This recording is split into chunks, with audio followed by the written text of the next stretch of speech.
Se você tá cansado de aplicativos de relacionamento, vai em date atrás de date, não consegue achar a pessoa certa, tá achando que tá tudo uma merda, só ladeira abaixo, principalmente se você é mulher hétero, né, que tá cada vez mais insalubre, convenhamos. Se você tá desiludido, não tá conseguindo nem superar ex-ficantes, tá com dificuldade de achar um conversante sequer, vem comigo que eu não vou trazer seu amor de volta, mas eu vou te indicar um quadrinho que vai explicar um pouco dessa situação que todos estamos passando, porque sim, infelizmente, a chuva tá caindo pra todo mundo.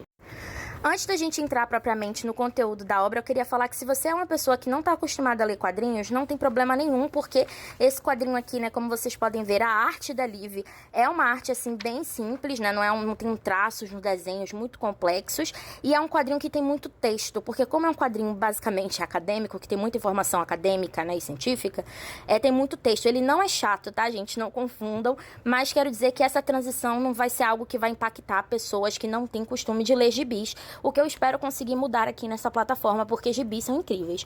Mas enfim, dito isso, não há perturbação visual para quem não tem o hábito, e agora vamos lá falar propriamente sobre o conteúdo da obra.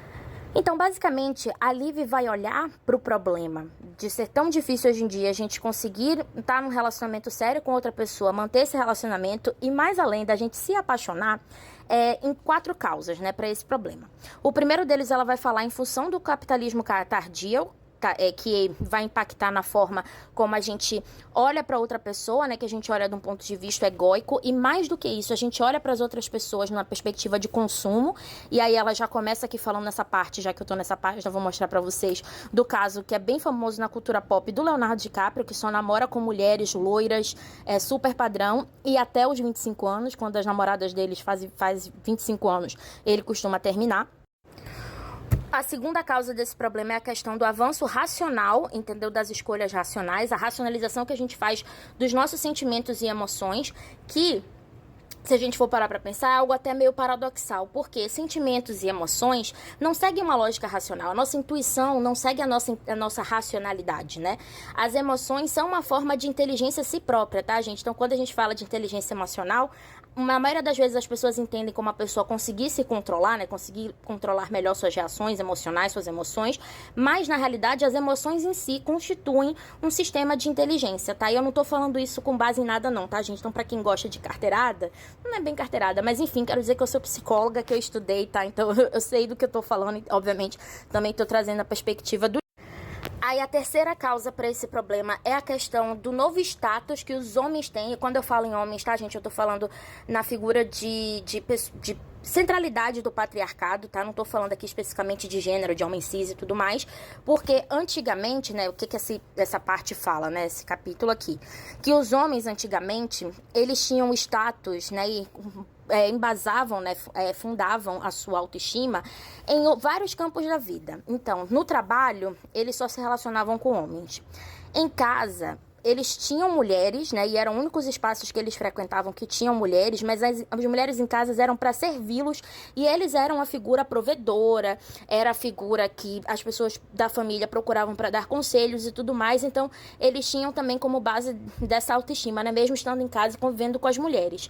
E no terceiro lugar são os espaços sociais, os clubes que eram exclusivamente masculinos, e aí eles conseguiam fazer a manutenção dessa lógica patriarcal, que a gente sabe que os homens são criados e são ensinados a sempre olharem, admirarem, consumirem conteúdos artísticos, científicos e tudo mais de outros homens. Mulheres realmente era só para esse fim de servi-los, né, e para fins de procriação. Só que aí, com toda essa questão da evolução, das lutas feministas, emancipação sexual e tudo mais, as mulheres começaram a frequentar, né, e a invadirem, a ocuparem também esses outros espaços que eram só feitos de homens. E até dentro de casa, que as mulheres já estavam, elas também entram na figura de provedoras do lar, de pessoas que estão ali numa situação de conseguirem dominar e organizar a casa, de serem figuras centrais. E é isso daí, foram tirando, né, foram minando os homens, né, eles deslocando o centro de autoestima deles. E aí, para onde que esse centro de autoestima dos homens, né, de status social foi transferido? Para a questão do domínio da sexualidade, né? Então, ou seja, os homens hoje em dia buscam realmente se relacionarem com várias mulheres, não se apegarem, né, não estarem realmente conectados com nenhuma, consumirem no nível assim, né, como eu falei, capitalista mesmo, né, frenético, e acima de tudo, ter um distanciamento emocional muito grande. E aí, inclusive, ela até fala, né, que antigamente, se a gente for observar, principalmente nas peças, né, de teatro, por exemplo, shakespearianas, do período aí da literatura romântico e ultrarromântico, eram os homens que se declaravam para as mulheres, eram os homens que corriam atrás. E hoje tá ao contrário, né? As mulheres, inclusive, socialmente, ela faz uma análise que alugou uns 15 triplex na minha cabeça, que hoje em dia essa questão de querer ser mãe e querer casar é algo meio que imposto socialmente. Não que sempre foi, mas assim, essa vontade de constituir família tem vindo muitas vezes da gente, porque os homens não estão mais fazendo esse papel. E não é num ponto de vista machista, tá, gente? Que claro que cada caso é um caso, cada pessoa tem sua individualidade, mas ela tá olhando aqui o comportamento coletivo e social, de como que essa transferência, né, de status sociais do homem acabou influenciando, né, consequentemente afetando toda a sociedade, e o comportamento das mulheres que começaram a ocupar esses espaços, né? E aí, enfim, ela vai aprofundar bem nessas questões, tá?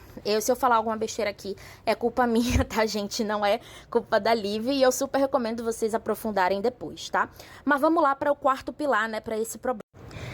E aqui o quarto pilar, né, que ela chama, é a inaptidão para a morte. Por quê? Que ela vai falar que a nossa sociedade, principalmente ocidental, não tem um bom relacionamento com a morte, né?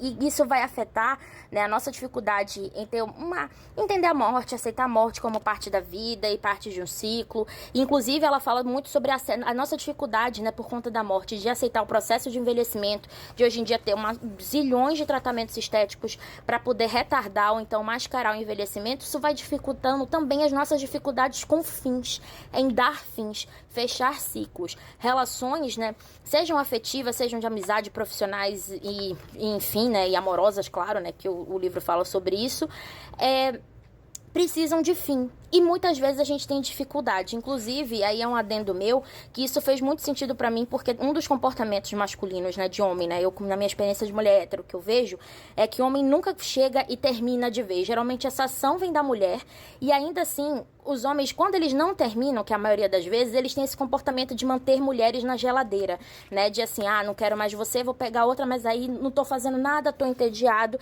e aí te procura de volta, né, manda o famoso oi sumida, né, gente, quem nunca? Mas voltando aqui, e aí é muito interessante, ela vai falar sobre como outras religiões lidam com a morte, como que isso é um elemento importante da vida e que consequentemente vai afetar, né, a forma como a gente se relaciona com nós mesmos, mas também com o outro. E aí, gente, pra fechar, ela vai falar de tudo isso que eu falei de forma muito mais aprofundada e melhor do que eu tô falando aqui, mas ela vai trazendo outros pontos, como a questão da gente ter uma visão que é meio pueril, né, meio infantil, da gente não querer, só querer as coisas boas de tudo da vida, não querer lidar com as coisas ruins. E ela fala que o amor, ele tá muito vinculado ao sofrimento e à dor, porque faz parte da vida, o sofrimento em si, não só do amor. E aí ela dá a solução também, né, ela vai falar um pouquinho mais pra frente, né, antes de eu falar da solução, pra fechar o vídeo, também da questão do desapaixonamento, né, quando a gente deixa de gostar de outra pessoa, como isso acontece com a gente, como é que fica pro outro, como é que é o sentimento de rejeição. Mas ela dá um tom meio que de esperança, ainda no livro, que ela fala que realmente o caminho pra gente viver um amor genuíno é sermos honestos com nós mesmos, com a outra pessoa, entendeu? Sem fazer joguinhos, sabe? Tentando entender as nossas emoções e as nossas necessidades de uma forma realmente mais genuína, mais autêntica, e comunicar com a outra pessoa. Independente de tudo, né, gente, relacionamentos requerem esforços, né? Não é só de uma pessoa, precisa que todas as partes estejam envolvidas, e aí ela vai dar esse desfecho que é super bonito aqui, mas que no geral a gente sabe que hoje em dia, né, tentou, por conta de tudo isso que eu falei e outros detalhes que ela traz aqui na obra, realmente tá cada vez mais difícil da gente se relacionar. E esse foi o vídeo de hoje, gente. Muito obrigada por ficar aqui. Eu sei que eu falo muito, vou tentar ser mais breve, mas é porque esse gibi realmente tinha muito conteúdo e eu quis cobrir tudo, né? Pelo menos o máximo que dava. E eu prometo, tá aqui, apesar de ter sido um vídeo mais desesperançoso, eu vou trazer no próximo vídeo um quadrinho que fala de amor também, mas numa perspectiva muito mais terna, né? Muito mais fofa, assim, de dar um quentinho no coração. Um beijo e até a próxima!